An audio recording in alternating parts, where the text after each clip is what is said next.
Hey everybody, welcome back to the channel. So I finally saw Deadpool and Wolverine. I was so excited going into seeing this because, while I liked the Marvels and Guardians of the Galaxy 3, Marvel itself the MCU has been in a bit of a slump, and so this was like the one exciting movie that's going to get Marvel back on track, and I gotta say, I think it does. I think it delivered a lot. But before we get into my review for the movie, be sure to hit the thumbs up button if you like the video and subscribe to the channel for more content. Alright, so let's get into my review for Deadpool and Wolverine.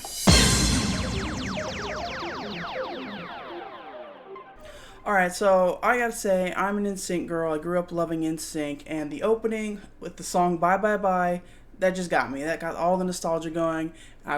From there, I was like, yes, we're going. I have not, and I still have not seen the Logan movie, but I feel like this kind of catches you up to speed, and you don't really need to see Logan, but maybe it would have meant like a little more if I had seen the Logan movie. But the opening, I thought, was just a little crazy, but like the fact that dead Logan's adamantium skeleton is all that's left is kind of funny.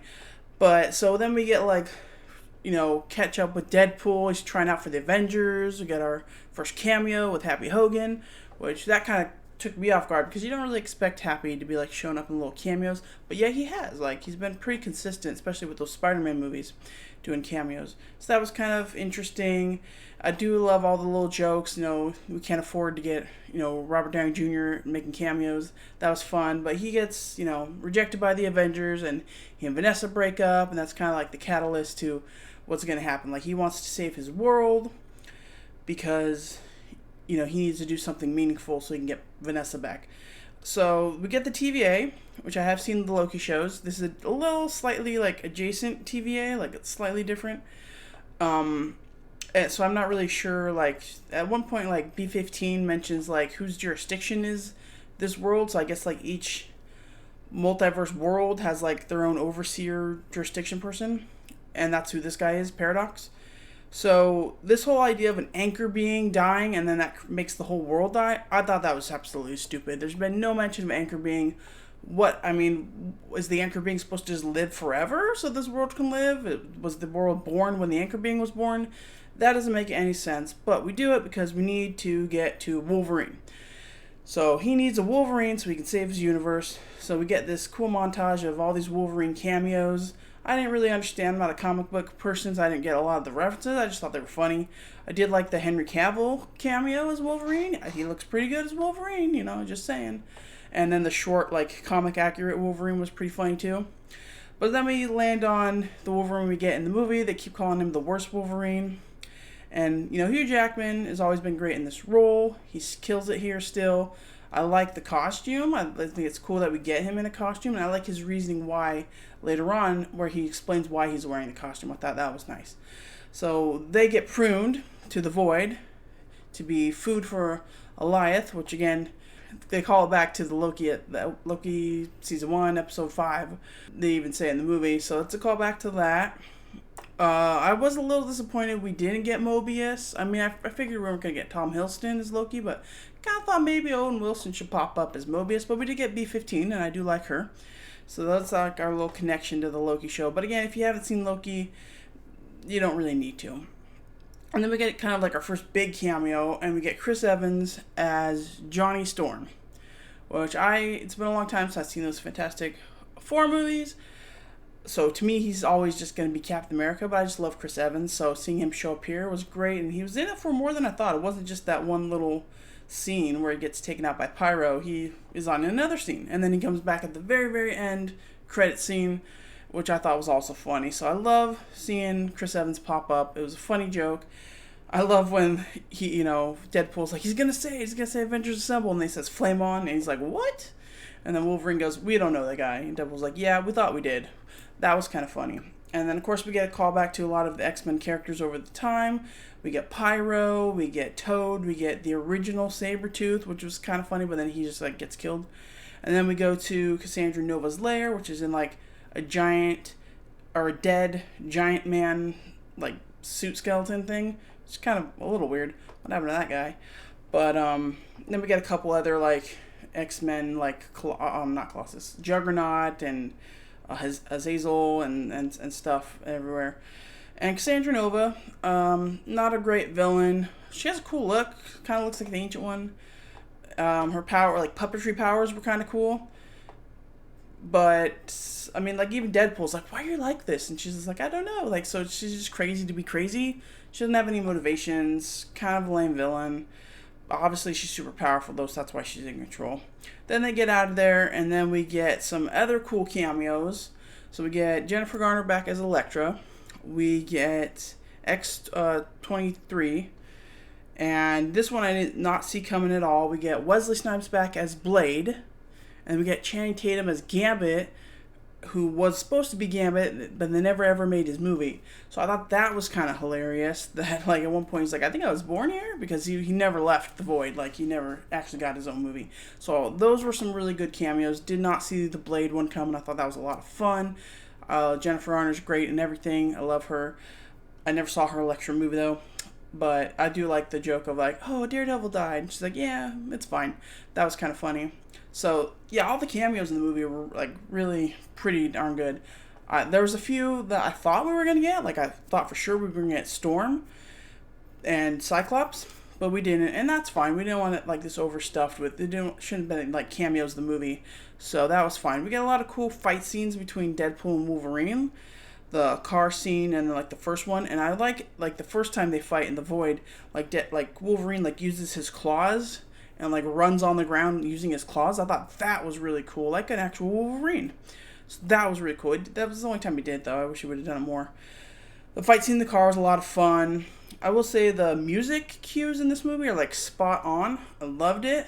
That was such a fun part. Like every time the music popped on, I was just so happy. That was great. We also get Nice Pool, which I thought was so cute. Reminded me of a Power Ranger.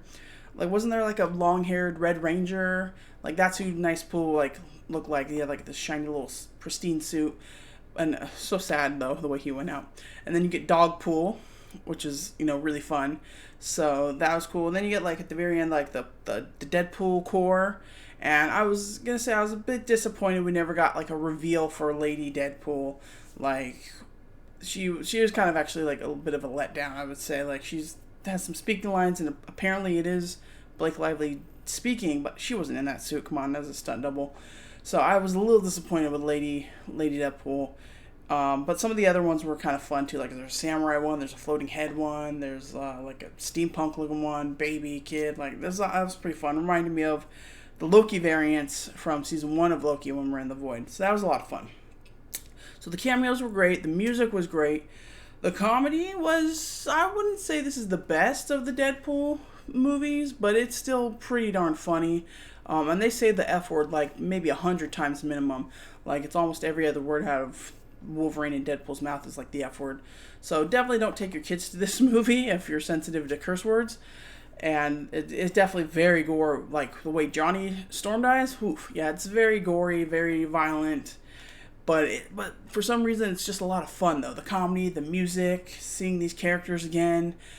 Like, I love when Blade's like, there's only one Blade, there's ever only going to be one Blade. Like, that was fun. Love the joke that, like, you can't understand what Gambit's saying. Like, Channing Tatum, like, just commits to this crazy Cajun accent, like the crazy guy in, like, Joe Dirt that you can't understand. And the Waterboy, like, you can't understand what he says. Like that kind of, maybe not that extreme, but it was still really funny, like a running gag.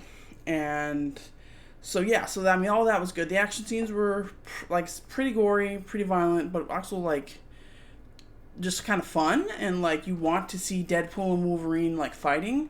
The ending scene and the way they used the Madonna Like a Prayer song was really great. They use it with the fight against the Deadpool with Deadpool Corps, but then they also comes back again as a reprieve. For the very end where they like try to sacrifice themselves. And I just thought that was hilarious when like Wolverine's shirt just explodes off of him and it's just like these glistening chiseled abs. That was pretty funny because earlier in the movie he made a joke that like he had let himself go. So I thought that was kind of funny, like a little callback. Like no, he didn't. He worked out very hard for this role. So yeah, I was so excited going to see this. It's I don't get out to the movies much anymore. So I was so excited, and I gotta say there was some disappointment a little bit, for sure. Some of the cameos, again, Lady Deadpool. But I think overall this was just a fun energetic Marvel film to kind of get us all back in the MCU again and cheering for it. And, you know, the trailers for Captain America Brave New World are looking really good. So I'm hoping we can get on a little bit of a streak. Again, I liked the Marvels more than most people. I thought that was a fun movie. It had a lot of problems. And the movie does have problems. Again, the Anger Bang thing doesn't make sense. Cassandra Nova's not a great villain. I kind of thought maybe, I mean, she even hints like she was kind of working with Paradox, but then he betrayed her. Like, I thought, like, maybe they should have just been working together. Like, I don't know why there's this betrayal thing going on. That just, like, came out of nowhere. Also, she randomly has a sling ring. So that was kind of disappointing, because I was hoping there would be, like, maybe a Wong character in the Void or something. So, you know, there's a few little problems, little nitpicks. I've only seen the movie once. But it was a lot of fun. It was just really refreshing to kind of be back with these characters. It's been, you know, a long time since the second Deadpool movie. I did rewatch Deadpool 1 and Deadpool 2 for this. I didn't watch Logan, though. But, yeah, and then it kind of just reminded you of all those old Fox movies. You know, old Daredevil Extra, Fantastic Four, all the X-Men movies. Just kind of reminded you of those. And even Blade, I guess it wasn't Fox, it was New Line, but still. Just kind of got you a little nostalgic for all those. And then it kind of, yeah, a little bit of sentimentality. The storyline with Wolverine is kind of like, it's not his fault that, like, the X-Men died. Like, but I guess he blames himself, and then he went into, like, a berserker rage afterwards, and that made him more sad. Like, I don't know. I like the way Hugh Jackman plays it, because he's such a great actor. You feel for him. But when you actually think about it, it's like, that's not great. Super great motivation for why he's the worst Wolverine. Deadpool's motivation has always been getting back to Vanessa. That's all, like, through the through line for all these. But I think this time it wasn't just Vanessa. It was his whole friends. He's learned that he has this whole family of people. We even see Shatterstar, who was briefly in the second film. He gets like 2 lines. That was kind of weird. But then Peter's like a very important friend, apparently, to all the Deadpools. That was kind of funny. And he's flirting it up with B-15. I thought that was really cute. So, like, his motivation made sense. How we get Wolverine could have just been a little bit cleaned up a little bit more. But again, we just wanted to see them together, so it works. So overall, I think this is a really fun film. Do not watch this with your children. Anybody under the age of 13, for sure. Maybe 15. But yeah, it's a lot of fun. I think we're getting everybody excited for the MCU again. We're getting back into it. And hopefully we can keep the train rolling with Captain America 4 and Thunderbolts and Fantastic Four. And we're getting the MCU back on track. So yeah, I don't know where I would rank this movie just yet. I still think maybe the first Deadpool movie is the best. I would probably definitely put this above Deadpool 2. But I think I love just the music cues. I just really loved the soundtrack to this. I thought it was so much fun, and some of the comedy and the jokes and stuff I just thought were really good. So yeah, so overall I think this is definitely a really great film. I think if you're an MCU fan, if you're a Deadpool fan, you're really going to enjoy this. There's a lot of great cameos. Again, it's just a lot of fun. It's very violent, a lot of F words, and there is a little bit of that emotional heartstring along the way, which I think that we definitely need. But I think the villains and motivations could have just been a little tighter. But overall, yeah, a lot of fun. Really enjoy this movie. So, yeah, let me know what you guys think in the comments below. And thank you all for watching the video. And hopefully I'll be back with more MCU videos. I think I still have a few other ones I never got around to reviewing, like Moon Knight and Doctor Strange 2 and stuff. So hopefully I'll get to those eventually. So thank you all for watching. Until next time, let's frickin' go. I'm not going to say the F word.